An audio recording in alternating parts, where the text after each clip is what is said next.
CM के प्रधान media सलाहकारी Naresh Chauhan ने पत्रकार वार्ता के दौरान कहा कि जागरूक जनता ने भाजपा को स्पष्ट संदेश दिया है कि लोकतांत्रिक तरीके से चुनी सरकार को गिराने का षड्यंत्र किसी भी कीमत पर सफल नहीं होने दिया जाएगा।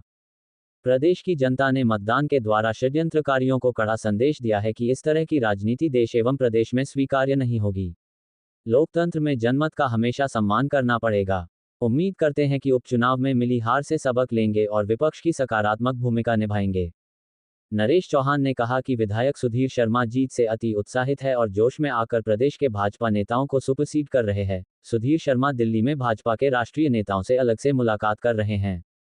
नरेश चौहान ने कहा कि उपचुनावों के बाद हिमाचल में कांग्रेस विधायकों की संख्या 40 हो गई है। पंजाब दस्तक के लिए सुरेंद्र राणा की रिपोर्ट। जयराम जी इस बात को समझ गए हैं कि हमें लोकतंत्र की जो है मर्यादाओं का सबको ख्याल रखना पड़ेगा। उन्होंने अब कोई डेट तय नहीं की है अगली डेट सरकार गिराने की। ये अच्छी बात है, बहुत अच्छी बात है। मैं समझता हूँ बहुत अच्छा उन्होंने इस बात को समझ लिया है कि जनता क्या चाहती है हिमाचल प्रदेश की।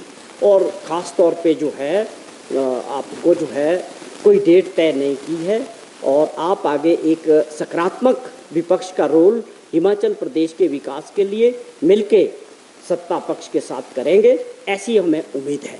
ये ठीक है कि अंदरूनी परिस्थितियां भाजपा के अंदर कुछ और है। वो जो राजनीति समझते हैं, मीडिया वाले लोग भी राजनीति को अच्छी तरह समझते हैं, परिस्थितियां अंदर बदल रही हैं। लीडर्स हो गए हैं 3-4 लोग, उनके बीच क्या चल रहा है और ये चीज़ें और भी गंभीर होने वाली है भाजपा के अंदर। जिस तरह से कुछ लोग, ख़ास तौर पे मैं सुधीर शर्मा जी की बात करूं तो वो एक महत्वाकांक्षा के तौर पे कांग्रेस पार्टी में मंत्री बनने के लिए जो डेस्परेशन थी और उनकी वजह से कितने लोग आज बेचारे घर बैठ के हैं जो चुनाव में अब विधानसभा में नहीं आ पाए। कुछ लोग उनकी बातों में आ गए और उन्होंने अपनी पार्टी को साजिश में शामिल हुए। अब वो लगता है कि जीतने के बाद काफ़ी उत्साहित है, वो बहुत ज़्यादा उत्साहित नज़र आ रहे हैं।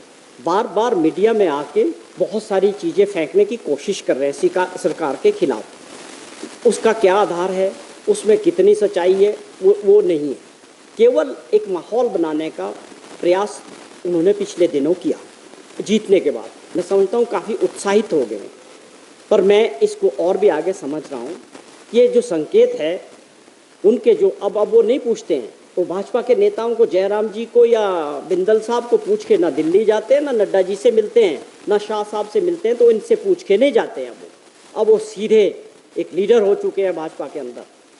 मैं एक संकेत दे रहा हूँ, अगर वो समझदार होंगे तो समझ जाएंगे कि उनकी मंशा जो कांग्रेस पार्टी में पूरे जीवन भर रहे, उनके पिता ने कांग्रेस पार्टी को कहाँ से पूरा अपना संघर्ष जो है कांग्रेस के साथ लगाया, कांग्रेस के साथ किया, उसके बाद जो व्यक्ति कांग्रेस पार्टी को छोड़ सकते हैं, तो भाजपा वालों को भी मुझे लगता है कि अपने घर को समझने की ज़रूरत है कि इनकी अब आगे क्या महत्वाकांक्षा होने वाली। तो ये मैं एक इनडायरेक्टली ये कह रहा हूँ कि लीडरशिप की जो वर्चस्व की जो लड़ाई भाजपा में है, उसमें एक और आदमी जो है शामिल हो चुका है। ये कुछ बातें थी जो हम आप